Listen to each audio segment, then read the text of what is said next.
On the eve of battle in the year 312, as Constantine prepared his army near Rome, tension filled the camp. The Milvian Bridge stood ahead, and the weight of an approaching decision pressed heavily on every commander, soldier, and silent observer present there.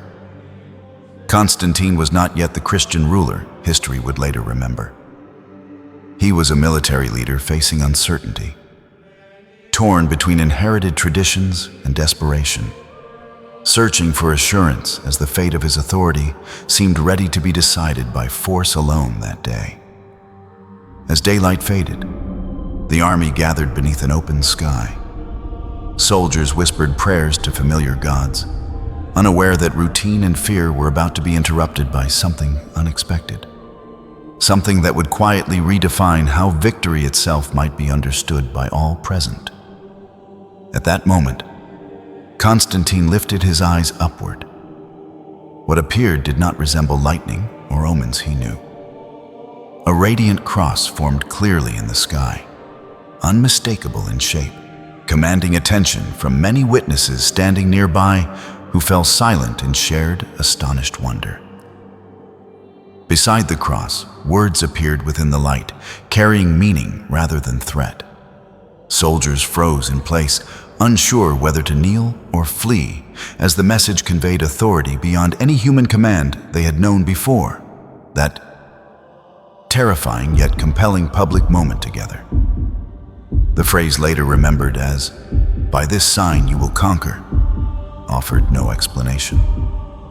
It gave no strategy or comfort, only a direction demanding trust, inviting obedience rather than understanding, on the edge of imminent conflict facing every soldier's fear that evening there. Constantine did not dismiss what he had seen. He had known signs before. Yet this vision carried unusual weight, silencing doubt and suggesting the coming battle would not be decided by strength or numbers alone, as destiny quietly shifted above their waiting heads.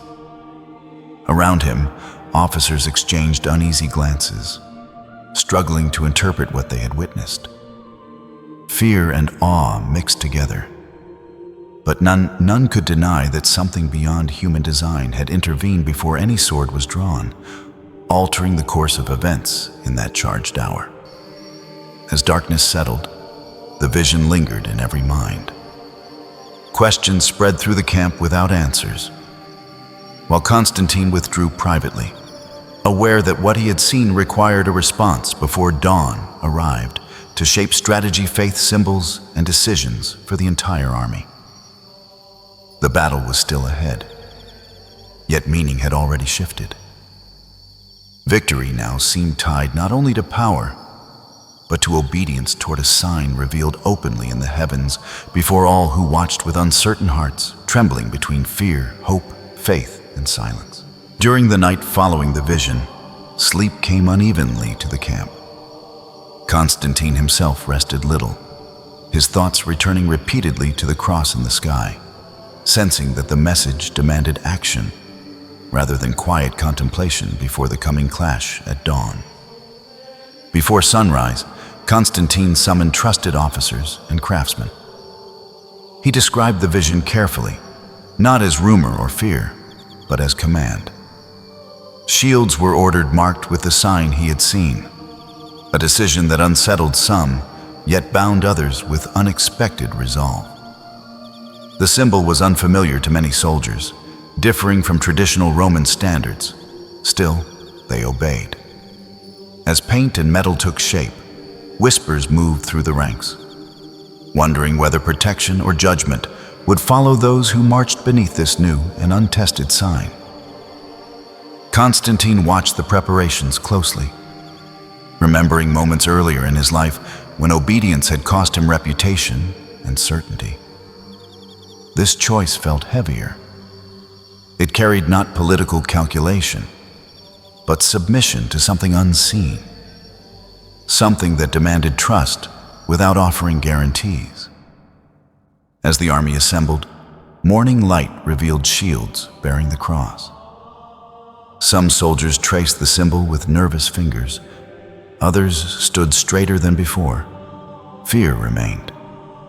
but it now shared space with a strange conviction that the battle's outcome rested beyond human planning. The march toward the Milvian Bridge began with disciplined silence. No speeches promised glory. The presence of the sign itself carried weight, reminding each step that they advanced not only under command, but under a witness seen by many the day before. Among the troops, questions remained unanswered. Why had this sign appeared now? Why to Constantine?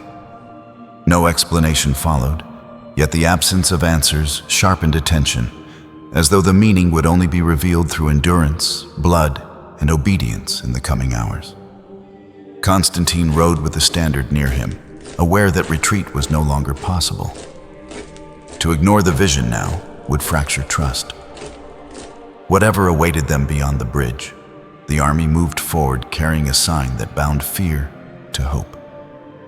The opposing forces drew near, tension tightening like a held breath. Sunlight struck the marked shields, reflecting briefly into the eyes of friend and enemy alike, as if the sign demanded acknowledgement before steel met steel and decisions became irreversible. At the threshold of battle, silence fell once more. The vision had led them here, but its promise remained untested. As the first commands echoed, the army stepped forward, unaware whether they were walking toward triumph, sacrifice, or something far greater than either. The clash at the Milvian Bridge unfolded with brutal speed. Dust, steel, and shouted commands filled the narrow crossing. Yet amid chaos, the marked shields held formation, advancing steadily as if guided by something firmer than discipline or drilled habit alone. Constantine fought without spectacle, watching the line more than his sword. Each moment tested the decision born from the vision. If the sign failed now, defeat would carry not only military loss, but the weight of having trusted a message unseen by reason. The turning point came suddenly. Enemy lines wavered near the river's edge, pressure breaking where resistance had seemed strongest. Cries rose as soldiers slipped, fell, and vanished into the water, the momentum shifting beyond recovery within moments. Witnesses later recalled how the cross-marked shields pushed forward almost untouched. Whether by morale, fortune, or intervention, the formation endured. For those who survived, it felt as though the battle answered the vision not with words, but undeniable outcome. As resistance collapsed, Constantine realized the meaning of the sign had extended beyond victory. It had demanded trust before proof, obedience before understanding. The cross had not removed danger. It had required him to walk directly through it. When the fighting ceased, the field fell quiet in exhaustion rather than celebration. Soldiers stood amid the aftermath, staring at their shields. The sign remained, unchanged by blood or victory, leaving many to wonder what allegiance it now demanded. In the days that followed, Constantine did not treat the event as coincidence. He questioned priests, recalled the dream, and measured his future by it. The vision had marked not just shields, but the direction of his rule. The cross, once a battlefield sign, began to appear beyond war.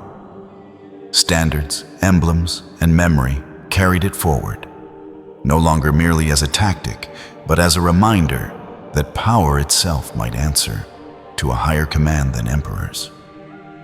Those who marched that day carried the story with them, telling of light before battle and order amid chaos.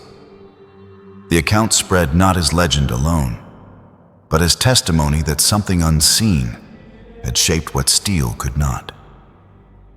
The victory at the Milvian Bridge ended a war, but began a reckoning. The sign had proven true in battle. Its greater demand remained unanswered. Constantine stood changed, aware that obedience once tested by blood would soon be tested by faith.